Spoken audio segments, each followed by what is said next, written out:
like one student was like, I'm gonna start following God when I turn 21. Like after I get to drink and all that stuff. If you do blow this company up big, then that means it'll be pretty big. What's up, y'all? This is another episode of Innersole Interviews. I got my brother Cameron right here.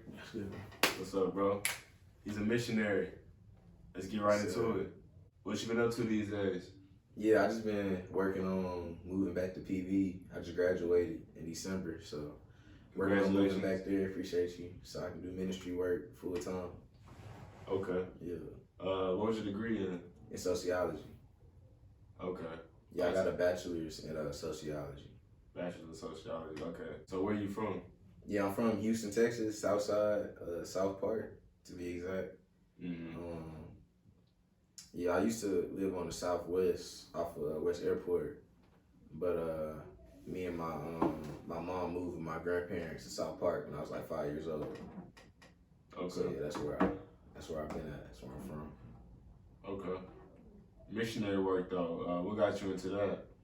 Yeah, pretty much after high school, we went to Lamar, and I failed out of there, and so during 2019, I took like a whole year off of college, and I came to God during that time, just trying to like really just learn more about Christianity, learned just like that it can be trusted like historically, and so that was really big for my faith, that there was evidence, like evidence for Christianity outside the Bible and stuff like that. And so ended up going to Prairie View, ran into this this ministry called Chi Alpha there. Mm-hmm. It stands for Christ Ambassadors. And one day I was just like, what do y'all do? Like, who are y'all, right? Who are you people? And they're like, we're missionaries. And I was like, what is that? And so when they told me what it was, I was like, so you telling me you can like work for God? Like you can, because I had no passion with my major. I was just majoring in sociology because I feel like it best fit me. Like people, okay, I'll probably be able to pass the classes because I feel like I kind of got a grip on that. And but when they told me what they did, I was like, that's what I want to do. Word. And so I was gonna drop out to be a missionary. Okay. But with Chi Alpha, you gotta have your degree to be a missionary. I guess so. Like you don't look like a bum, right? And so I'm glad I got my degree though. But yeah, that's how I became a missionary. Yeah, bro, it's a beautiful thing to like know what you want to do and like it come across you and like you really attack that head on. Yeah. So I admire you like actually like finding out what it is and sticking to it. Even thinking about dropping out, sticking to it that much. But like my perspective has changed on like degrees and stuff. So I'm glad you got your degree. I plan on getting mine. Yeah. You know what I'm saying? So like I feel like you moving in the right steps, bro. Thank you. Real talk. So how easy or hard is it to stay on the right path when it comes to missionary? What is a missionary? Let's talk about that. I don't know the Google definition of it, but from what I know, a missionary is just someone, I guess we can start off like, what is the mission? Right? And so the mission of God is that everybody will be reconciled back to Christ, right? And so we believe, the Bible just pretty much speaks on how humanity is fallen. And so we're in a fallen state because of sin, pretty much. And pretty much like we search things that aren't God, right? And so that's the fallen state. And so the mission that God has is to bring his creation back to knowing him, back to like loving him and stuff like that. And so a missionary is just someone on the mission of God, but they go somewhere for that mission. And so Prairie View would be my mission field. So I would be a missionary at Prairie View, but the mission would be the same if I was at your house right now, right? Right now, I'm here, we doing this interview. Maybe I can reach somebody through this interview, give them some faith in God, right? Word. And so the mission field right now is at your house. Word. And so, so I'm a missionary. But we believe, and I believe that everyone can be a missionary, even if they in like corporate America. Mm-hmm. Like if I was to get an engineering job, right? I can be a missionary in that field. I can bring people to Jesus while I'm working in the office. You know, Bible studies at my place Wednesday nights. You know what I'm saying? Word, I feel that. Yeah, so yeah, that's what a missionary is. It's just someone. Yeah, I don't know how to put it in language. I feel like hopefully I explained it the best I Nah, could. you did. I picked up on it at least. Yeah. So, how hard or easy is it to stay on that path? Yeah. You mean like the missionary path or walking with God path? Sure. I'll say missionary, like Yeah. missionary path, like to go on these missions every day Yeah. and like actually try to get across to people. How hard or easy is it to stay on that path? Yeah. I would say it's like a roller coaster. Good and bad. Go easy and hard because I'll say easy because that's where my heart is at. Right. And so it's easy for me to do something where my heart is at. But I'll say it's hard because there's fear. Most of the things that's hard just comes from fear. Fear how will people respond. Am I interrupting somebody right now? Like I'm stopping a student on campus to pray for them or to tell them about Jesus. It's like, dang, like, am I gonna be interrupting them? Are they gonna look at me as like I'm weird or something? So that's kind of like, I guess the hard part. Also, just being there for people. You know, like coming out of high school, I like growing up. I was a very bubbly person. I've always been pretty like positive and bubbly, right? Right from when you knew me in elementary and middle school. But when I got to middle school and high school, I think public school like really hardened my heart a lot. I was like, oh, okay, I can be nice, but I can't be too nice, or I won't be cool. Okay. You know, Okay. like remember like when we was in like middle school or high school, it was a thing like I'm not friendly. I'm not friendly. Yeah. I'm not friendly, and so that hardened my heart a lot. You know what I'm saying? Like I was never somebody just like pick on people or be mean to people, but I'm not. I changed from that nice person to like having to kind of like be a little bit more mean or just a little bit more hostile, right? Than I naturally was. And so that was hard for me when I first started to like lead people to Jesus, just actually going out making friends, because I never really needed anybody other than my regular friend group. And so, and you just don't, in the black community, pretty sure even with other communities, other races, you just don't go up to strangers and make friends. That's just not what you do. Not in today's day. Yeah, not today's day. Yeah. You gotta let things happen naturally and whatnot. And so I would say that was hard, just being friendly with people. Because like sometimes people will take advantage of your kindness and stuff, but you kind of just gotta let it happen. Just like kind of sacrificing how you feel about things. So, yeah. Okay. You have any missionary inspirations? Like vision? What do you mean vision? Like goals? Is that what you mean? Or you mean like anybody that inspires me? Yeah. Oh, yeah. Inspires me. I don't know about inspires. Yeah, I guess I can say somebody inspires me. I would say one of the dudes that like helped me grow closer to God. His name is Sir James. That's his real name. Sir James. Shout out Sir James. Shout out my boy Sir James. Last name Offord. So like you could throw him out in England or something in Great Britain, he'll fit in because of his name. You know, he might be related to royalty. But yeah, I would say he's helped me a lot. Sir James is very like sacrificial, very bold, and he's very willing to sacrifice the way he feels about something. But I'm very like strong minded. Kind of like what I feel like is right, I'm fighting for that. But he's taught me that I don't have to like, not through words, but just through watching him, I don't have to fight for every right. Because sometimes you fight for your right so much and you lose what the bigger picture is.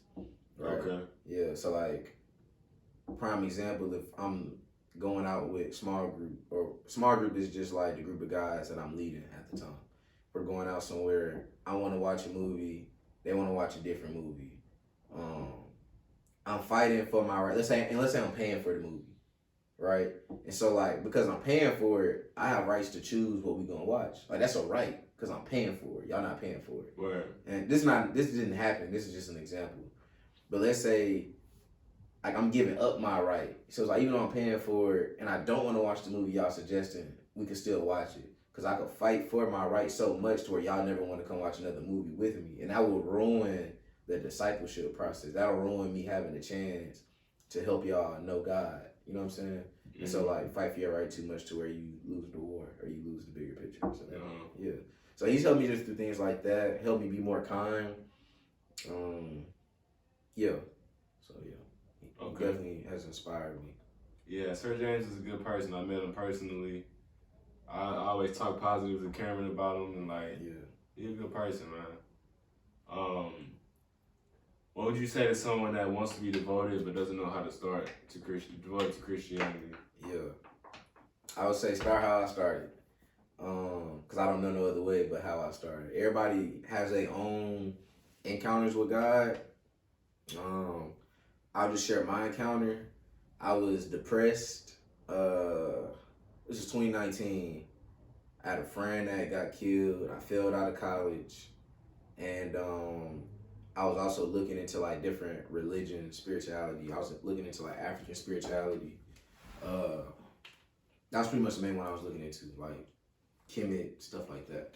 And one day I was in my room. You know you depressed when you in the bed, lights off, but it's still like 2 p.m. And so I prayed to God or whatever higher power at that point that I was believing in. And I was like, I don't know who you are. I don't know if you Jesus. I don't know if you Allah, Muhammad. I don't know if you just African spirituality. I don't know if you're like divine feminism like these girls are talking about. I don't know what you are. I was like, but I need you to like show yourself to me. And so if you don't know where to start, and from that moment, God started to show himself to me, which was crazy. And so, but if you don't know where to start, I would say just call out to God and just be honest with him from your heart. No matter, in that moment, I feel like I didn't know. Maybe you might be upset with God, or you might be mad, or you may have just felt like, you know, you never had an experience with God, you know. I would say just pray genuinely to him and tell him exactly how you feel, and ask him to like show himself to you, and he will eventually. So. Okay. My next question is, why are Christians torn in half? You have me, a believer. You have you, someone that's devoted to the religion. Mm-hmm. Do you have any idea of why it's like that? What do you mean? Like I'm a believer in Christianity. I say I pray to Jesus, but I'm not on a path to get everybody else to pray to Jesus.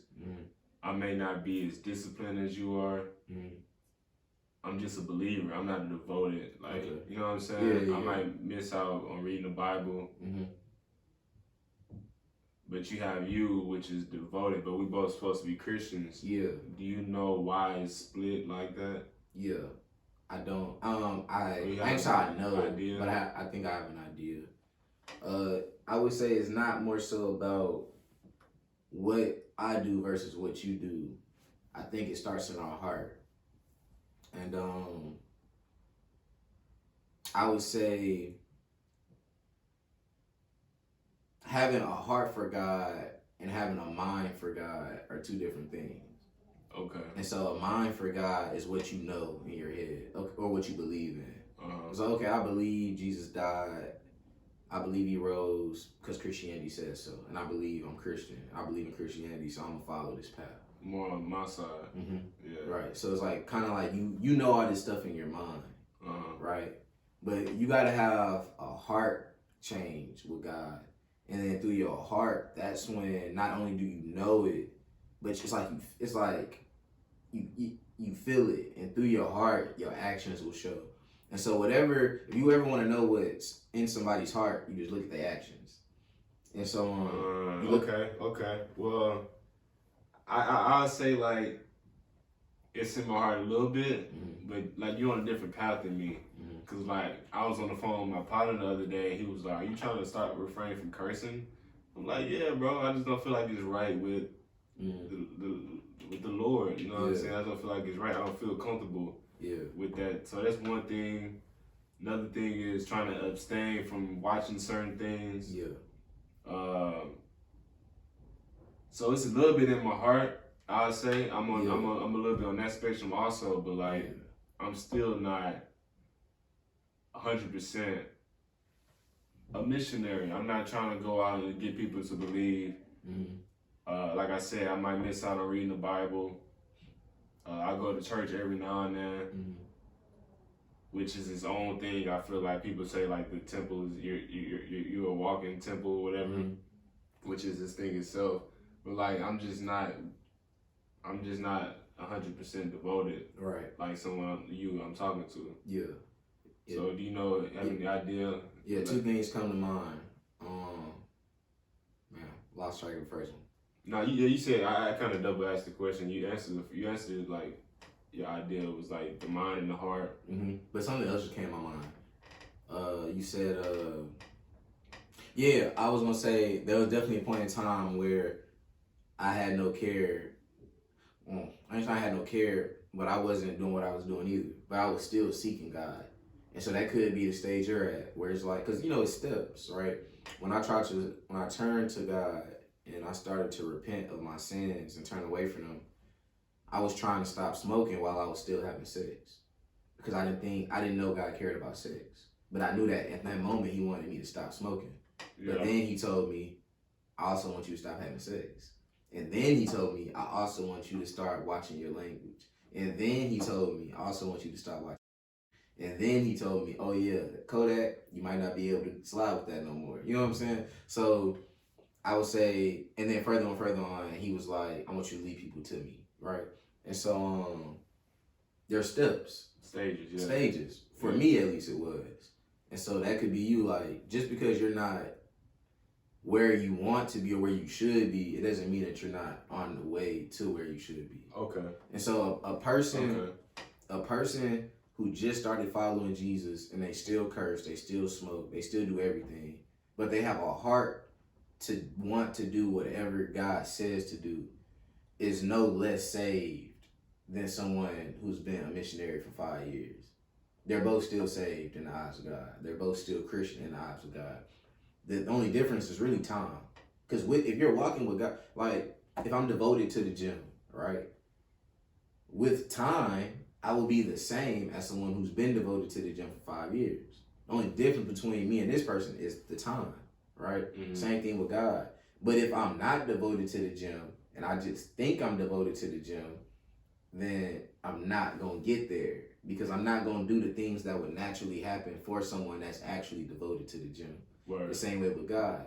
If you're not actually devoted to God, then you won't ever get to where you want to be or where God wants you to be when it comes to your walk with following Him and the things that He has for you as far as building His kingdom, or even just like your personal relationship with Him.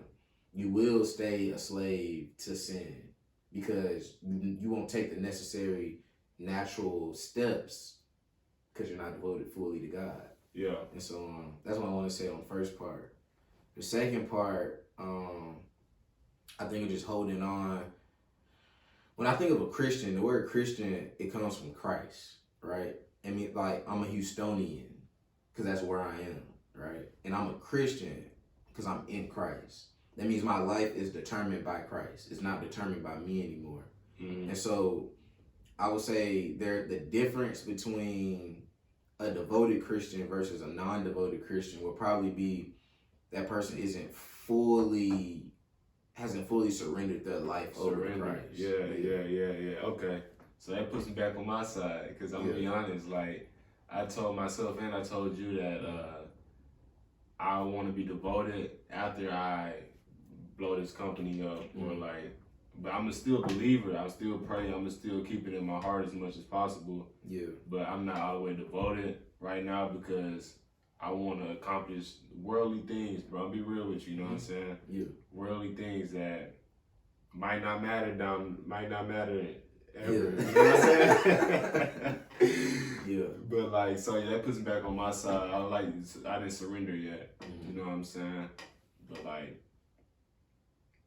it's a process. There's stages to it. I mean, and like, I gotta keep my word. You know what I'm saying? Once the company does do what it's supposed to do, in my eyes, I gotta keep my word, and then I really see how I'm feeling about it. You know what I'm saying? Yeah. Right now, I say I put it on hold, to be real with you, but at the same time, I'm a believer. Mm-hmm. I'm just not devoted. I haven't surrendered myself. Yeah. That's the difference. That's the difference. Surrendering. Yeah. Whenever like we smoke and stuff, when we would smoke, when I don't know about for you, but I always noticed that I never stopped when I planned to stop. Like if I say, all right, tonight gonna be the last time I smoke. Same here. Yeah, it always turns into Next the day. next day. And so that leaves me, so I'm piggybacking off of what you said when you was like, when I blow the company up, then I'll start following God. Why do you think it's harder? Why do you think we aren't able to stop smoking the day we say we're gonna stop smoking? I feel like dopamine, Mm-hmm. lack of self-control. Mm-hmm. I think also is because the more you do something, the harder it is to stop it. Like the further, if stopping smoking is right here, but one more day of smoking is right here, then that means me saying I'm gonna stop on this day, it's not gonna help me get over here. It's just gonna help me get further over here. And so like, because I hear it a lot also with students, just like one student was like, I'm gonna start following God when I turn 21. Like after I get to drink and all that stuff. In my mind, okay.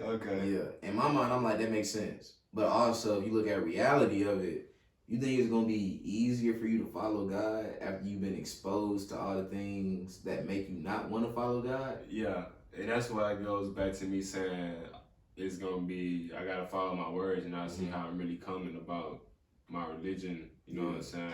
I'll see in, but like, yeah, I'll see, bro. My warning to you is that it'll probably be harder than it is right now to follow God. Because your plate gonna be full. If you do blow this company up big, then that means it'll be pretty big. And that means, like, I'll give a prime example. Like you have, how do I word this? Let's say you start developing things in your company that you promote that go against God. Okay. Right? But that blows up very big. And let's say you get to a point where you're like, oh, I'm following God. God is convict. So when you start following God, He'll start convicting you of things. Like, oh, dang, maybe God don't want me to promote this type of stuff anymore. And I feel that already. To an extent. Okay, yeah. And so let's say, but it blows up. You're making millions and billions of money now. And it's like, if I stop promoting this stuff, I will lose everything that I've worked hard for. Yeah. Do you think that you will be willing to let all of that go just for following God? That's what I mean when I say it'll be harder. Because not harder in the sense of emotionally harder, but like life. It'll be like, I got a family, I got this mansion. How am I gonna pay for all of this stuff if I cut down? Because if I cut down on sin in my company, I'm gonna cut down on a large part of my audience. That's if I'm not already having the stipulation in my heart to not promote certain type of stuff from day one. And I don't, you know what I'm saying? I don't be fulfilled with all of this negative stuff within Innersole that I have to filter out all at once. But if I start from ground one, filtering it all out, and then I get to point Z, it's not gonna be as challenging, I think. But I see exactly where you're coming from. But what I'm saying is, I'm already have like trying to just from day one. Yeah, that makes sense. You know what I'm saying? Yeah, that makes sense. Yeah, bro. So you probably answered this already, but why did you choose the devoted path? Did you switch from a believer? You did answer that. You were a believer once, but you had that experience with depression and your homies and stuff like that. So I think that explains how. I don't think it explains why though. Okay. Because I feel like a lot of people have experiences with God, but they still don't walk with God. Okay. And so yeah, why? I'll say why. Because in my life, I try to set myself up. So this is initially why I started walking with God. Because I want to set myself up to not lose. And that's like in whatever I'm doing.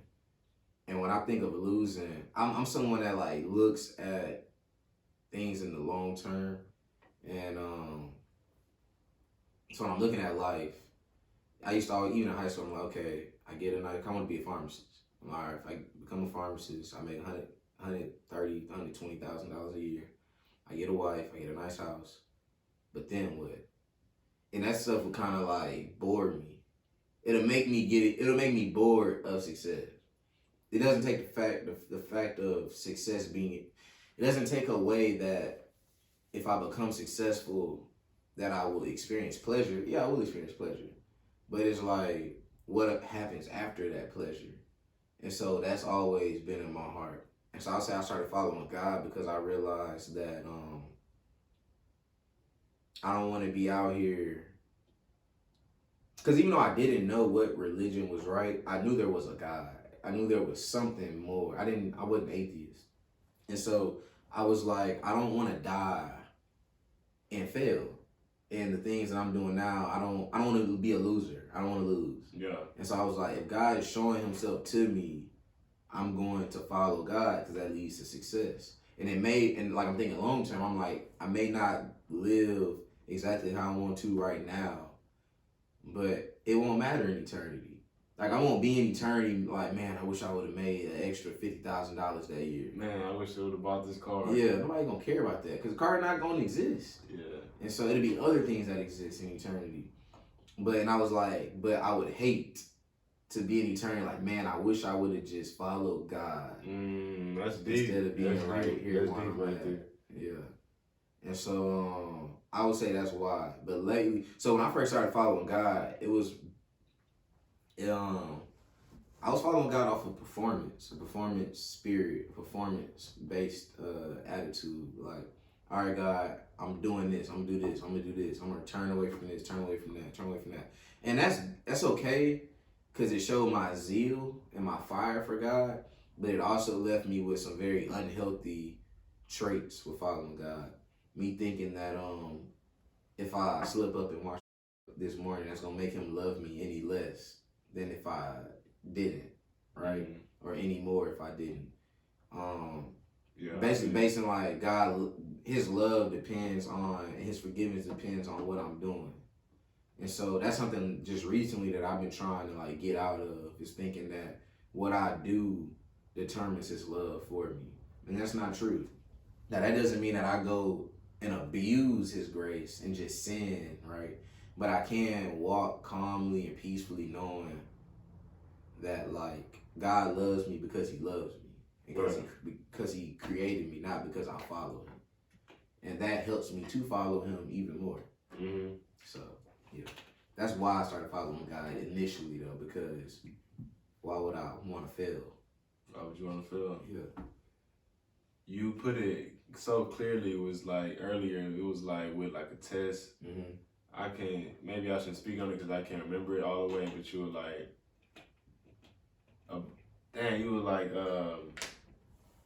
in college, like passing the test versus not studying. You remember what I'm talking about? You want me to say it? Yeah, if you remember. Yeah, I remember. Yeah, I think I was saying, you go to school and you have a test at the end of the year, or you have your grade, finals. Let's use finals. And so during the year, the day of a college student, you can be hanging out with your friends, smoking some weed, going to the gym to hoop, hanging out with some girls.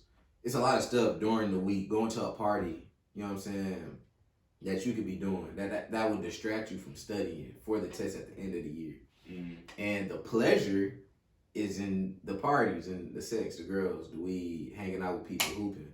All that stuff will bring you pleasure, and it'll bring you success. It'll bring you like popularity, or it'll bring you just other things that you want, right? But studying, you kind of like by yourself studying. You're not getting no popular, no notoriety from it, and it's not pleasurable. It's not for me. It's no pleasure in studying. But when you get to the end of the year and it's finals, you wish that you would have studied a little bit more. And you might fail because you didn't study and you chose to do all the things that was going to bring you pleasure at that moment. Mm-hmm. And I compared that to walking with God in eternity in heaven and hell. And I was saying that walking with God right now may not bring the most fleshly pleasure. It may not satisfy your dopamine the way you want it to. Yeah. And so we focus on things that will. But at the end of our life, there's a test. There's Judgment Day. And on Judgment Day, you're going to wish that you would have studied. You're going to wish that you would have walked with God. That you would have done the thing that, and I want to say this, bro, walking with God is pleasurable. And I don't say that as like a Christian that wants everybody to be Christian. I say that as somebody who doesn't wish that I was still doing things I was doing. Word. I don't ever be like, God, I'm finna go back. Is there times where I want to smoke a blunt? Yeah. Is there time I want to have sex? Yeah. Do I slip up with lust? Yeah. But there's no fiber in me that wants to go back to that lifestyle of walking without God. And so I want to say, now I know Christians talk a lot about, it's hard. It can be hard walking with God.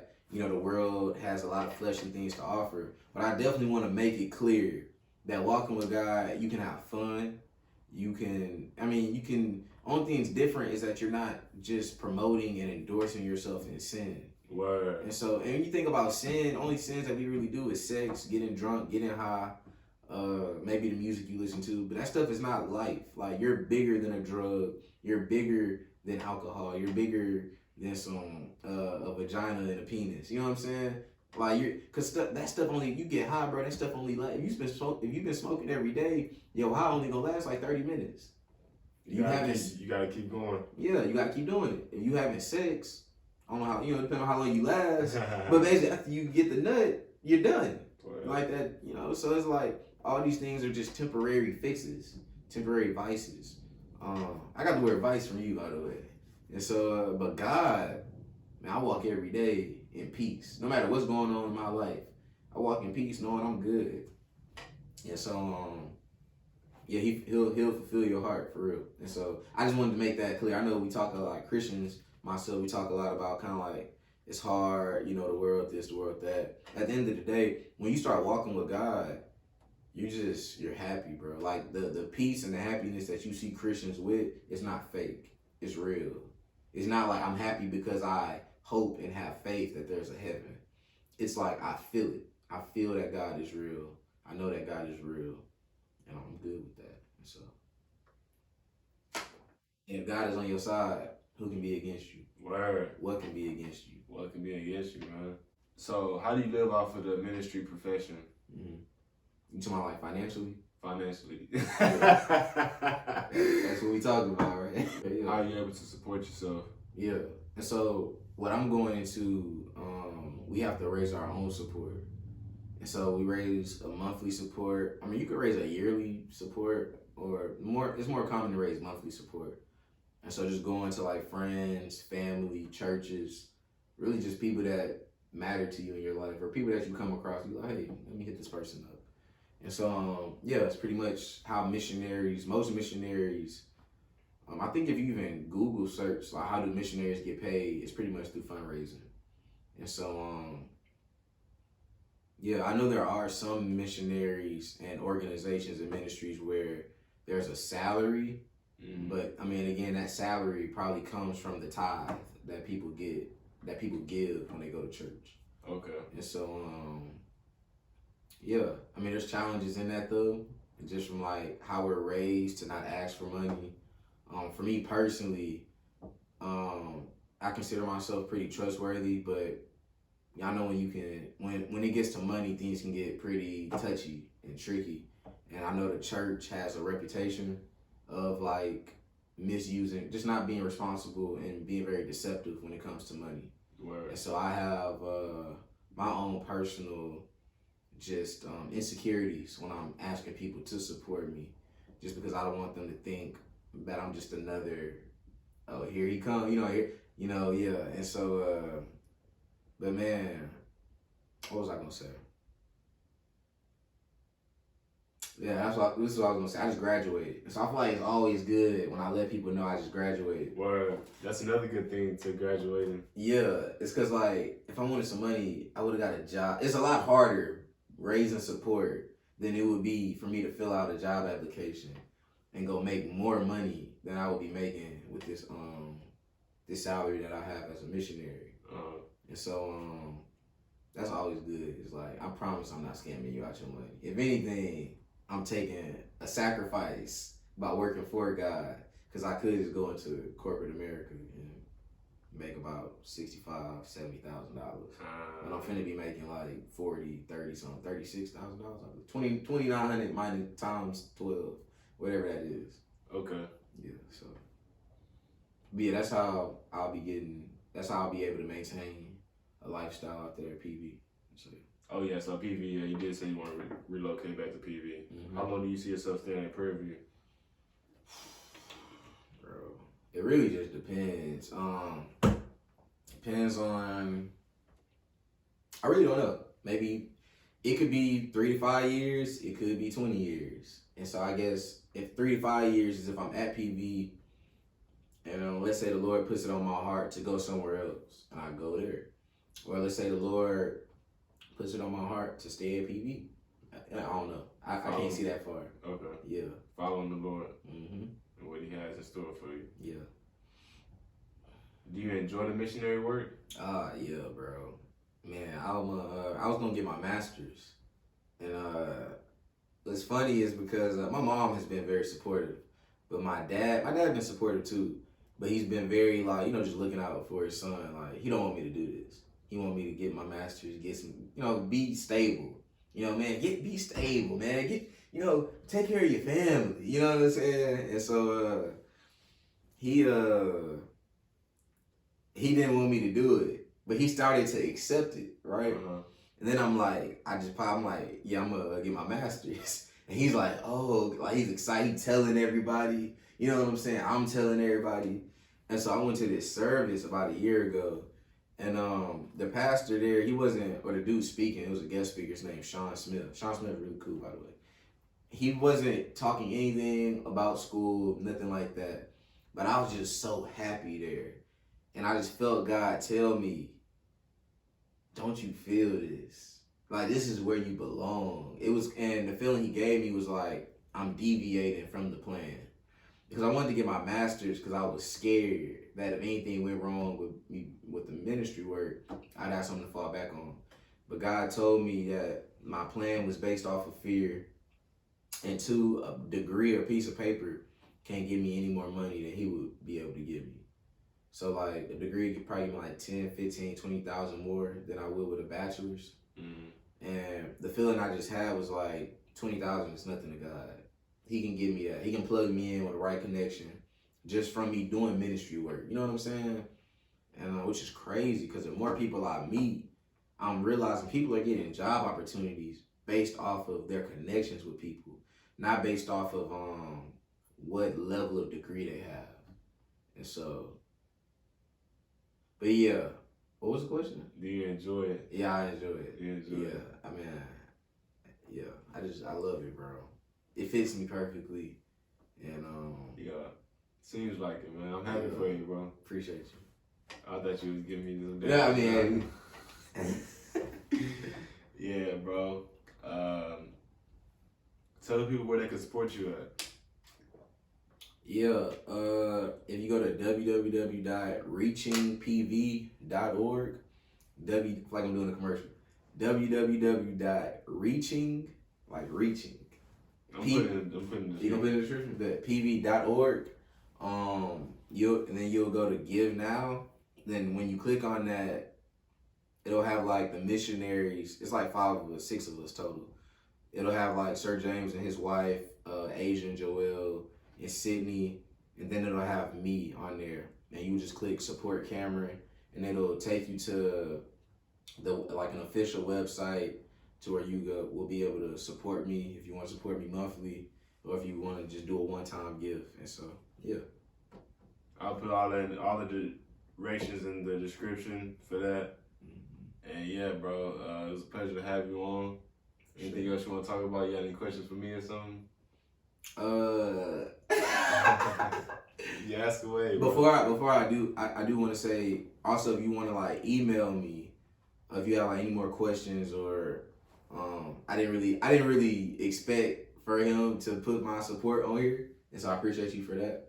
But if you do want to email me, if you have any more questions, if you want to talk over Zoom or whatever, and you want to, just see more about it, you skeptical about it or whatever, I'm down to talk, answer any questions. If you want to know more about God, even forget ministry, if you just want to know more about God, want to know more about Christianity, you can email me at camsaint40@gmail.com, and you can put that in the description as well. All that in the description. Bet. Yeah. I don't think I have any questions for you. You got no questions? Yeah. Well, that's it, bro. Thank you for coming on, man. Appreciate you. Yeah, bro. This was a good interview, man. Yeah. I'm glad you came through and laid it all out for us. I'm sure some people could pick up on that, maybe towards direct some people towards, you know what I'm saying, the Lord and Christianity and all that. Yeah, I appreciate you for having me, bro. No problem, bro. Sure. That was another episode of Innersole Interviews. Innersole. Peace. Live your lifestyle. Peace.